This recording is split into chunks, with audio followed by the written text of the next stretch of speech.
Shalom, selamat pagi buat kita semua, Bapak Ibu, Saudara-saudara yang dikasihi di dalam Tuhan Yesus Kristus dimanapun berada saat ini. Apa kabar hari ini? Kiranya damai dan kasih Tuhan menyertai kita semua. Patut kita bersyukur karena kebaikan dan kemurahan Tuhan. Kita ada sebagaimana kita ada saat ini. Kembali kita dibangunkan pada pagi hari yang indah ini dan diberi nafas kehidupan. Itu semua karena kemurahan dan kebaikan Tuhan saja. Bapak, Ibu, dan saudara-saudara yang dikasihi Tuhan Yesus Kristus, sebelum kita memulai aktivitas kita hari ini, mari sejenak kita menenangkan hati dan mengarahkan pikiran kita kepada Tuhan, sumber kehidupan dan pengharapan kita. Namun sebelum itu, mari kita berdoa. Bapa kami yang penuh kasih, kami datang ke hadirat-Mu pagi hari ini dengan hati yang bersyukur. Terima kasih untuk nafas kehidupan yang Engkau berikan, untuk penyertaan-Mu sepanjang malam, dan untuk kesempatan baru yang boleh kami jalani hari ini. Tuhan, sebelum kami merenungkan firman-Mu, kami rindu merendahkan diri di hadapan-Mu. Kami menyadari bahwa kami sering kali gagal, jatuh dalam kesalahan, dan berjalan menurut kehendak kami sendiri. Ampuni kami ya Tuhan, dan sucikan hati serta pikiran kami saat ini. Tolong kami agar dapat membuka hati untuk menerima firman-Mu. Berikan kami pengertian, hikmat, dan kepekaan akan suara-Mu, supaya bukan hanya kami dengar, tetapi kami juga mau melakukannya di dalam kehidupan kami sehari-hari. Roh Kudus, pimpinlah setiap kami, jamalah hati kami, dan ubahkan hidup kami seturut dengan kehendak-Mu. Biarlah melalui renungan pagi ini, kami semakin dekat kepadamu dan mengalami pemulihan yang daripada-Mu. Di dalam nama Tuhan Yesus Kristus, kami berdoa dan mengucap syukur. Haleluya. Amin. Bapak, Ibu, dan saudara-saudara yang dikasihi Tuhan Yesus Kristus, ayat firman Tuhan yang menjadi penghantar renungan kita saat ini terdapat dalam kitab 2 Tawari pasal 7 ayatnya yang ke-14, tertulis demikian. Dan umatku yang atasnya namaku disebut, merendahkan diri, berdoa dan mencari wajahku, lalu berbalik dari jalan-jalannya yang jahat, maka aku akan mendengar dari sorga dan mengampuni dosa mereka, serta memulihkan negeri mereka. Demikian firman Tuhan. Bapak, Ibu, dan saudara-saudara yang dikasihi dalam Tuhan Yesus Kristus, ayat ini muncul setelah Raja Salomo selesai membangun bait suci bagi Tuhan. Pada saat itu, Tuhan menampakkan diri kepada Salomo di malam hari dan memberikan janji sekaligus peringatan. Tuhan tahu bahwa bangsa Israel suatu saat bisa jatuh dalam dosa, menyimpang, tidak taat, bahkan mengalami hukuman seperti kekeringan, wabah, atau kesulitan lainnya. Namun di tengah kemungkinan kegagalan manusia itu, Tuhan memberikan jalan keluar yang penuh kasih. Tuhan tidak langsung menghukum tanpa harapan. Justru Ia memberikan syarat pemulihan yang sangat jelas, merendahkan diri, berdoa, mencari wajah Tuhan, dan berbalik dari jalan yang jahat. Bapak, Ibu, dan saudara-saudara yang dikasihi dalam Tuhan Yesus Kristus, ini menarik. Tuhan tidak meminta sesuatu yang mustahil. Ia tidak meminta kekuatan besar atau kemampuan luar biasa. Ia hanya meminta hati yang mau kembali. Bapak, Ibu, dan saudara-saudara yang dikasihi dalam Tuhan Yesus Kristus, seringkali dalam hidup kita ingin perubahan terjadi tanpa kita berubah. Kita ingin keadaan membaik, tetapi kita enggan merendahkan diri. Kita ingin Tuhan menjawab doa, tetapi kita tidak sungguh-sungguh mencari Dia. Kita ingin pemulihan, tetapi kita masih bertahan dalam kebiasaan yang salah. Ayat ini mengajarkan bahwa pemulihan selalu dimulai dari dalam hati manusia, yaitu yang pertama merendahkan diri.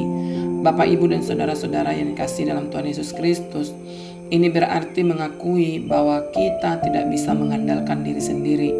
Kesombongan adalah penghalang terbesar hubungan dengan Tuhan.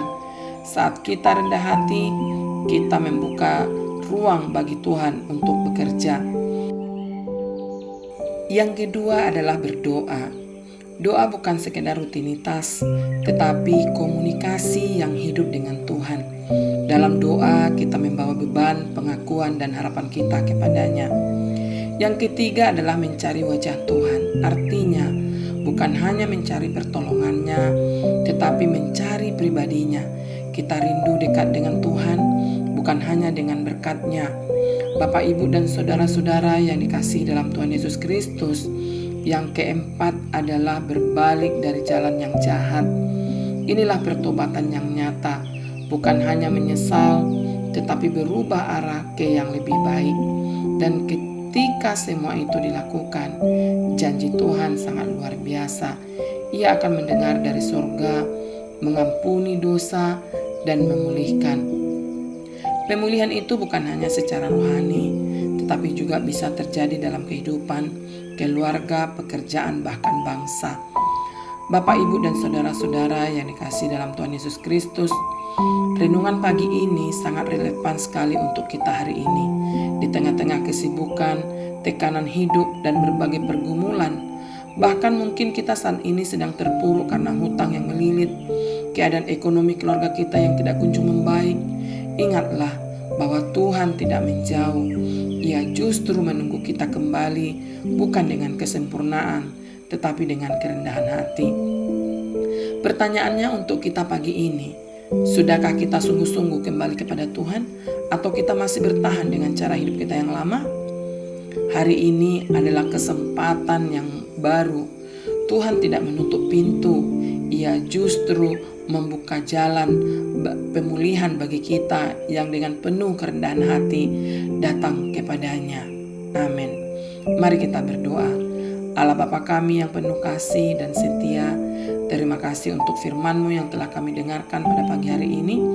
Firman-Mu mengingatkan kami untuk merendahkan diri, berdoa, mencari wajah-Mu, dan berbalik dari jalan kami yang tidak berkenan di hadapan-Mu. Tuhan, kami tidak ingin hanya menjadi pendengar firman saja, tetapi mampukan kami untuk melakukannya dalam setiap langkah hidup kami. Ajarlah kami memiliki hati yang rendah, yang mau tunduk kepada kehendak-Mu. Bangkitkan kerinduan dalam diri kami untuk selalu mencari Engkau lebih dari segalanya. Jika ada dosa dan kesalahan dalam hidup kami datang memohon pengampunan-Mu. Pulihkan hati kami, perbarui hidup kami, dan tuntun kami untuk berjalan di jalan yang benar. Biarlah janji-Mu nyata dalam hidup kami. Engkau yang mendengar doa, mengampuni, dan memulihkan. Kami serahkan hari ini ke dalam tangan-Mu, dalam setiap aktivitas, pekerjaan, dan tanggung jawab kami. Sertai dan berkati kami, jadikan kami alat-Mu untuk menjadi berkat bagi orang lain. Terima kasih Tuhan, karena Engkau selalu setia dan tidak pernah meninggalkan kami. Di dalam nama Tuhan Yesus Kristus, kami berdoa dan mengucap syukur. Amin. Marilah kita bersama-sama berdoa Bapa kami. Bapa kami yang dalam surga, dikuduskanlah nama-Mu, datanglah kerajaan-Mu, jadilah kehendak-Mu di bumi seperti di surga. Berikanlah kami hari ini makanan kami yang secukupnya, dan ampunilah kami akan kesalahan kami, seperti kami juga mengampuni orang yang bersalah kepada kami. Dan janganlah membawa kami ke dalam pencobaan, tetapi lepaskanlah kami daripada yang jahat. Karena Engkaulah yang punya kerajaan, dan kuasa, dan kemuliaan sampai selama-lamanya. Amin.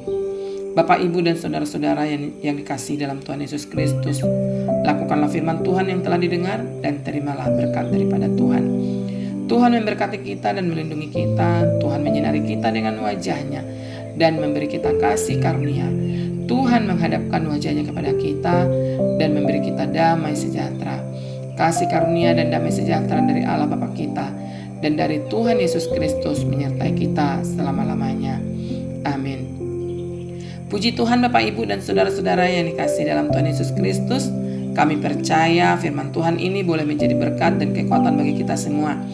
Dan Roh Kudus akan menolong kita untuk lebih lagi memahami kebenaran firman Tuhan dan selalu setia di dalam panggilan Tuhan. Tuhan Yesus memberkati kita semua. Sampai jumpa di dalam renungan pagi yang berikutnya, dan selamat bekerja dan melayani di dalam Tuhan.